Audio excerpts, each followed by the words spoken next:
ಬಂದೆ. ಕೊಡಲೇಬೇಕು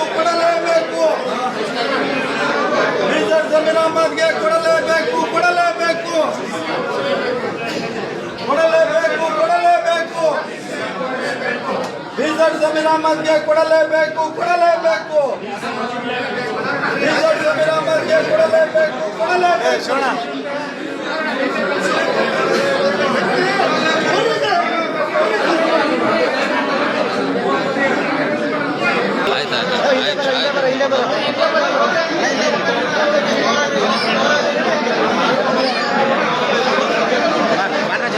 ಡಾಕ್ಟರ್ಗೆ ಹೇಳ್ತೀನಿ ಅವ್ರು ಯಾರು ಏನು ಅಂತ ಬಾ ಒಂದು ನಿಮಿಷ ಈ ಕಡೆ ಬಾ ಹಂಗಾಗಲ್ಲ ಕಣ್ಣಲ್ಲಿ ಫೋಟೋ ಹೊಡಿತಾರೆ.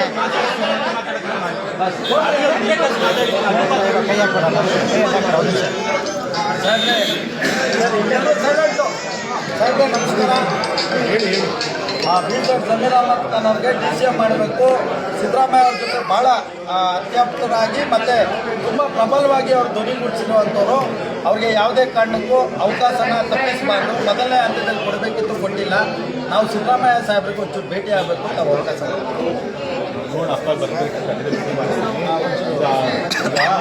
CM ಆಗಿದ್ದರೆ ಅವ್ರಿಗೆ ಎಲ್ಲ ಬರ್ತಿತ್ತು ಸರ್ಕಾರ ಮಾಡೋದಕ್ಕೆ. ಈಗ ಅವ್ರ ಅಪ್ಪ ಹೇಳಿದೆಲ್ಲ ಕೇಳ್ತಾ ಇರ್ತಾರೆ, ಬಟ್ ಆದರೂ ಅಪ್ಪಗೆ ಹೇಳಿ ಅಂತ ನಾನು ಹೇಳ್ತೀನಿ.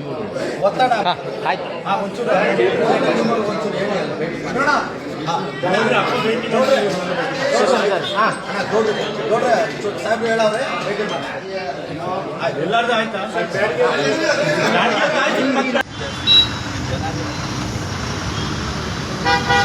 DCM ಸ್ಥಾನ ಸಚಿವನೂ ಅಲ್ಲ, CM ಬೇಡ, ಉಪಮುಖ್ಯಮಂತ್ರಿಗಳು ಕೊಡಬೇಕು.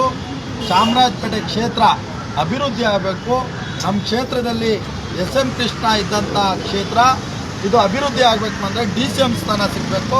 ಅದು ಚಾಮರಾಜಪೇಟೆ ಕ್ಷೇತ್ರಕ್ಕೆ ಒಂದು ಗೌರವ ಸಿಗುತ್ತೆ ಅಂತ ಹೇಳಿ, ಆಮೇಲೆ ಇಡೀ ದೇಶಕ್ಕೆ BZ ಜಮೀರ್ ಅಹಮದ್ ಅವ್ರು ಗೊತ್ತಿರೋ ಅಂಥವ್ರು. ಇವತ್ತು ಕೇರಳಕ್ಕೆ ಹೋಗಿ BZ ಅಂತಾರೆ, ಡೆಲ್ಲಿಗೆ ಹೋಗಿ BZ ಅಂತಾರೆ. ಅಂದರೆ ಎಲ್ಲ ಕಡೆನೂ ಅವ್ರದ್ದೊಂದು ಹೆಸರುವಾಸಿಕೆ ಇದೆ. ದಾನ ಧರ್ಮ ಮಾಡುವಂಥವ್ರು. ನಮಗೂ ಕೂಡ ವಿರೋಧ ಇದೆ, ನಾನು ಹೋರಾಟ ಮಾಡ್ತೇವೆ, ಅದು ಬೇರೆ. ಆದರೆ ಅವರೊಂದು ಸ್ಥಾನದಲ್ಲಿದ್ದ 4 ಜನಕ್ಕೆ ಉಪಯೋಗ ಆಗುತ್ತೆ ಅನ್ನೋ ಉದ್ದೇಶ ಇಟ್ಕೊಂಡು ನಾವು DCM ಸ್ಥಾನ ಕೇಳಲಿಕ್ಕೆ ಮಾನ್ಯ ಸಿದ್ದರಾಮಯ್ಯ ಸಾಹೇಬ್ರ ಮುಂದೆ ಬಂದಿದ್ದೇವೆ. ನೋಡೋಣ, ಅವರು ಒಂದು ಸಮಯ ನಿಗದಿಪಡಿಸ್ತಾರೆ, ನಮಗೂ ಕೂಡ ಅವಕಾಶ ಕೊಟ್ಟು ಮಾತಾಡಲಿಕ್ಕೆ ಒಂದು ಅವಕಾಶ ಕೊಡ್ತಾರೆ ಅಂತ ಹೇಳಿ ತಿಳ್ಕೊಂಡಿದ್ದೇವೆ. ಅದರಿಂದ ಇಲ್ಲಿ ಯಾವುದೇ ಹೋರಾಟ ಅಲ್ಲ, ಮನವಿ. ಹೋರಾಟ ಮಾಡೋಕ್ಕೆ ಬಂದಿಲ್ಲ, ನಾವು ಮನವಿ ಮಾಡ್ತಾ ಇದ್ದೇವೆ. ನಾವ್ಯಾರೂ ಕೂಡ ಕಾಂಗ್ರೆಸ್ ಪಕ್ಷದವರಲ್ಲ, ನಾವು ಸಂಘಟನೆಯವರಾಗಿ ಒಂದು ಮನವಿ ಕೊಡ್ಲಿಕ್ಕೆ ಬಂದಿದ್ದೇವೆ. ನೋಡೋಣ ಏನಾಗುತ್ತೆ ಮುಂದಿನ ವಿಚಾರಗಳನ್ನ ನಿಮಗೆ ಅಪ್ಡೇಟ್ ಮಾಡ್ತಾ ಇರ್ತೀವಿ.